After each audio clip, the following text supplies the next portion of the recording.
Bacira umugani mbabambuze umugani, ntuzatoroka ikantarange uzasanga ari ubukombe bw'umugani buziritse ku muganda w'inzivure.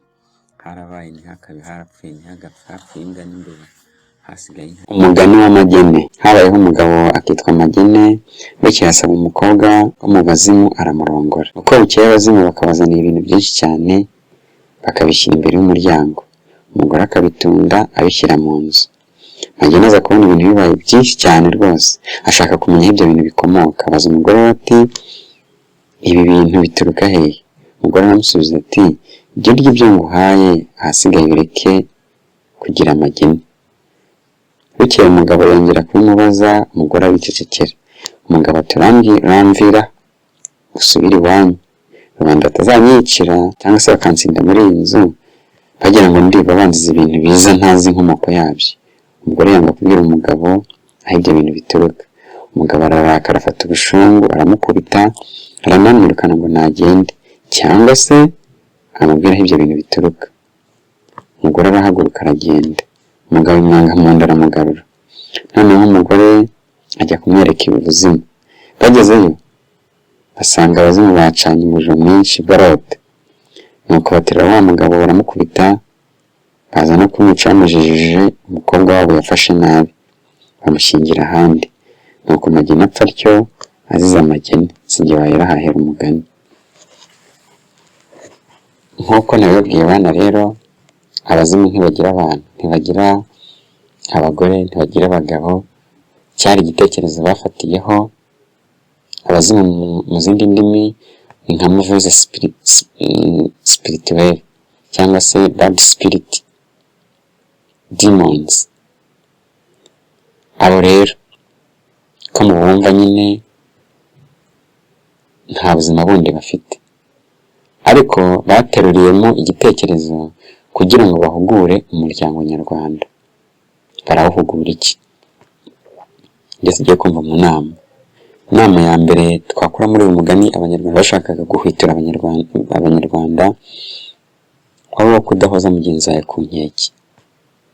Ese niba hari icyo utumvikana na mugenzi wawe, niba hari icyo wifuza ko mugenzi wawe yakosora, yakubwira utamenye, ntiwabikora ku neza,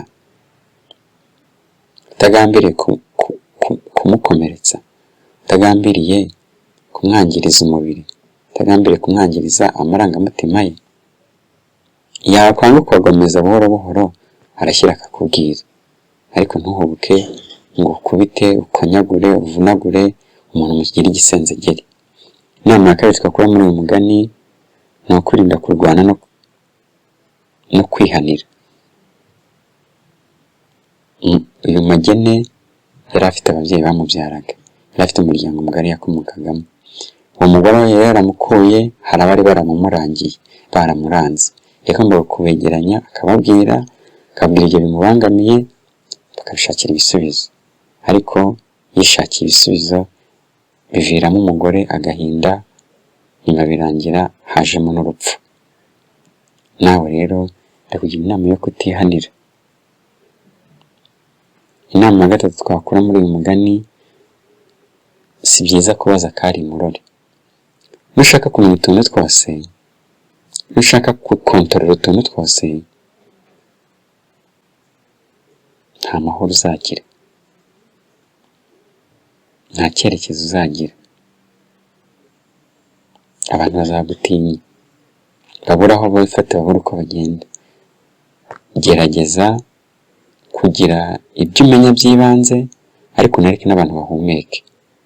Wibaza ngo ushimuze umenye n'utuntu twose. Hari inkuru wamenya ukayizira, ibyo nabyo ujye ubimenya.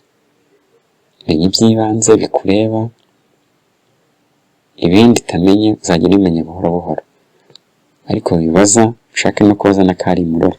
Harajya ako kari murori kakuviramo ibyago. Inama nyuma twakura muri uyu mugani ni ukunyurwa n'ibyo dukorerwa tugashima. Hari icyo umugore adakora? Ndavuga umugabo, ndabaza umugabo. Hari icyo umugabo adakora? Ndabaza umugore. Hari icyo ababyeyi badakora? Ndabaza abana. Hari icyo abana batadukorera?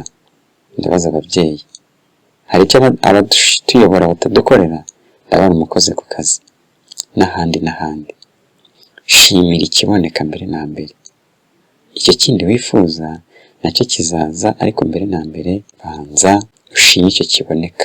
Hamwe n'izindi nama rero zose nk'uko mubibona, wareba aho hirya mu mfuruka ugakanda, ukabasha kwibonera neza uruhererekane rw'iyi migani tugenda tubabwira n'izi nama z'ubuzima byabafasha kwiyubakamo umuntu wuje uburere, umuntu wuje ubupfura, umuntu wuje ubunyangamugayo, umuntu wuje indangagaciro na kirazira by'ubunyarwanda.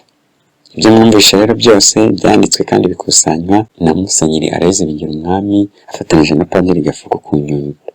Bisohoka mu mwaka w'1971, mukaba mwabigezwagaho nanjye Biganza bigaba ituze, ndashyika Rwema rwa Rucyaratabara, Nkotanyi y'Iminega rwa Gitinyi, Imbonezamakuza rwa Bishema Muganje w'Indeko ya Nyirimigabo, ndi Rubimbo ribanze rwa Rutagwabira, Nyundo inyonga abahinzi, ndi ishema ry'u Rwanda rwabize inkwaya rwa Bizabigwi, nijye Biheko by'abatabazi. Murakoze naho ubutaha.